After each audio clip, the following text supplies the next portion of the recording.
কোন গোপনে মন ভেসেছে ধারাবাহিকে আমরা দেখেছিলাম শ্যামলী, অনিকেত, পরিবারের লোকজন সবাই যখন আনন্দে আত্মহারা, হেসেলের হিরোইন হয়েছে, স্বাস্থ্যমন্ত্রী বাড়ি এসে গেট বেঙ্গল ক্যাটারের লাইসেন্স ফিরিয়ে দিয়েছেন, তখন ওরা যখন আনন্দ করছে, খাওয়া দাওয়া করছে, সেই সময় রোহিণীর চোখে জল। মন্দার নেই।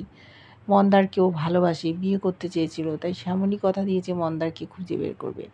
ওরা যাচ্ছিল এমব্যাসির দিকে মন্দারে খুঁজে, কিন্তু শেষ পর্যন্ত ওরা রাস্তায় আটকে যায়। সেখানে দেখছে এক নেতার কাজের জন্য ধর্ণা দিয়েছে কিছু লোক।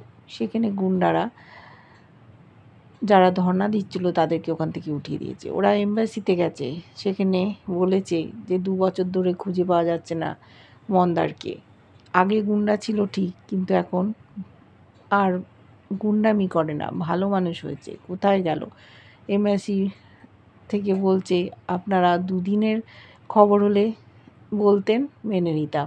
2 বছর আগে কে হারিয়ে গেছে তার খবর জানতে এসেছেন, কিছুতেই সাহায্য করতে চাইছিল না। সেই সময় বলল রোহিণী যে আমি ওকে ভালোবাসি, বিয়ে করতে চাই। তখন উনি একটু নরম হয়ে বললেন ঠিক আছে, আমরা এবার খোঁজ খবর লাগাবো, আপনারাও চেষ্টা করুন।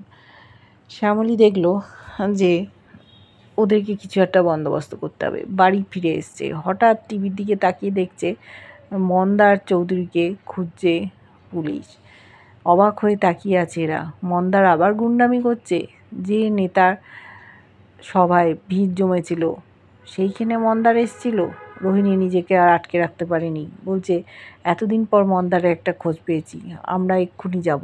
কিন্তু ওর মা বলছে মন্দার আবার গুন্ডামি করছে, ওই গুন্ডাটাকে খুঁজতে তোরা কোথাও যাবি না, আটকে দিচ্ছে। কিন্তু রোহিণী কিছুতেই কথা শুনবে না, বোঝাচ্ছে যে কালকে আমরা খুঁজতে যাব। শ্যামলী দেখছে এমনি হবে না, তাই ওরা যাবে ওদের এক পুলিশ অফিসার আঙ্কেলের কাছে।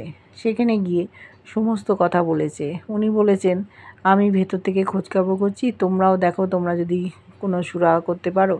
তাই ওরা সকলে মিলে ঠিক করলো নিজেরাই খোঁজ খবর করবে, সেই মন্ত্রীর কাছে যাবে। মন্ত্রীর কাছে যেতে গিয়ে পাশ দিয়ে হঠাৎ দেখছি একটা বাইক চলে গেল। তার গিয়ে দেখেছি রঘু নামে মন্দারের মতো দেখতে একটি ছেলে ওদের সাহায্য করে। মন্ত্রী বলেছে টাকা দিয়ে তুই এখান থেকে সুলতানপুরে চলে যা, এখানে থাকিস না, পুলিশ তোকে খুঁজছে, অ্যারেস্ট হয়ে যাবি। টাকা নিয়ে বেরিয়ে যাচ্ছিল। শ্যামলী কিন্তু দেখতে পেয়েছে।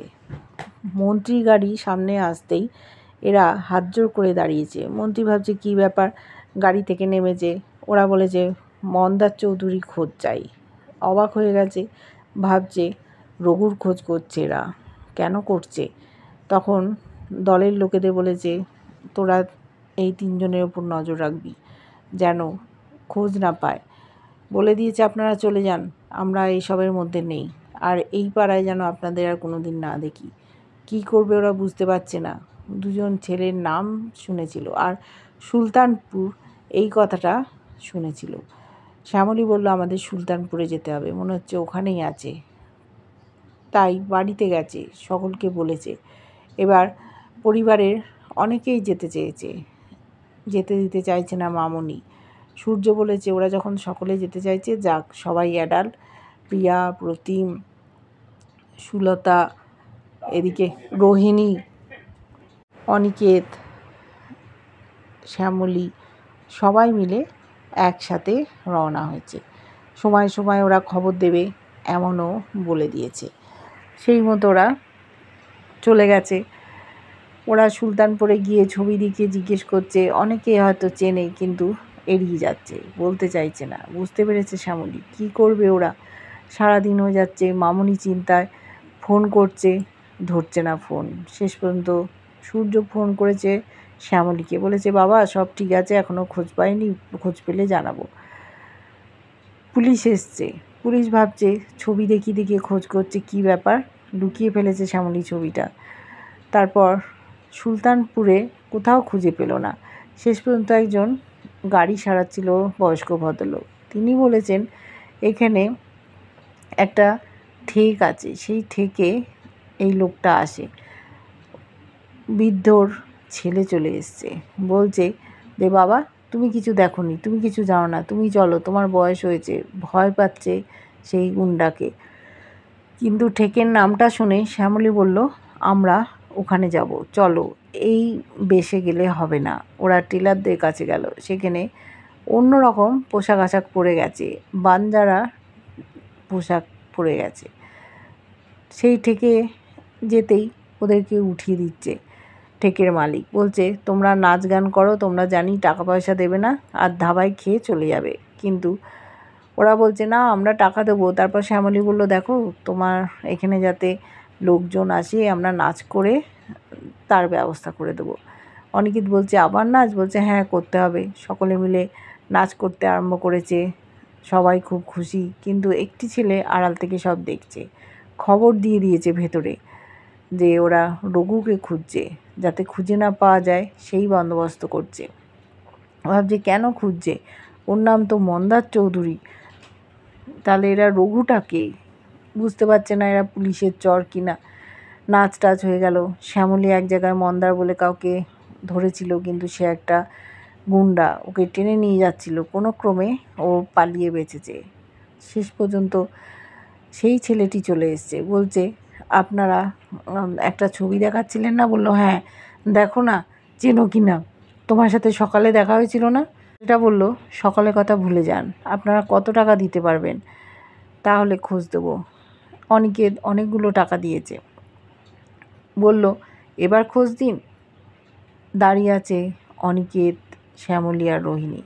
ওদিকে প্রিয়া প্রতিমা সুলতাকে বলল, তোমরা চলে যাও, তোমরা ধাবাতেই থাকো, আমরা তিনজন আছি।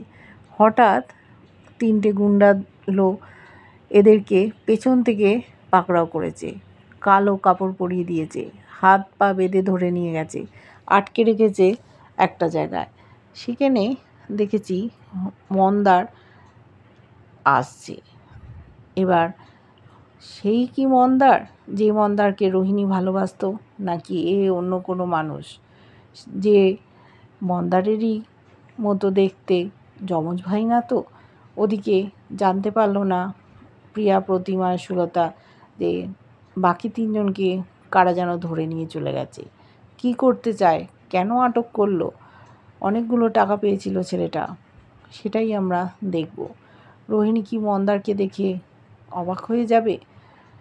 এই যে রঘুকে দেখছি, সে কিন্তু মেয়েদের সাথে কোনো রকম সম্পর্কে জড়ায় না, কিন্তু ওদেরকে ধরে নিয়ে গেল, হয়তো জানতে চাইছে এরা কি চায়।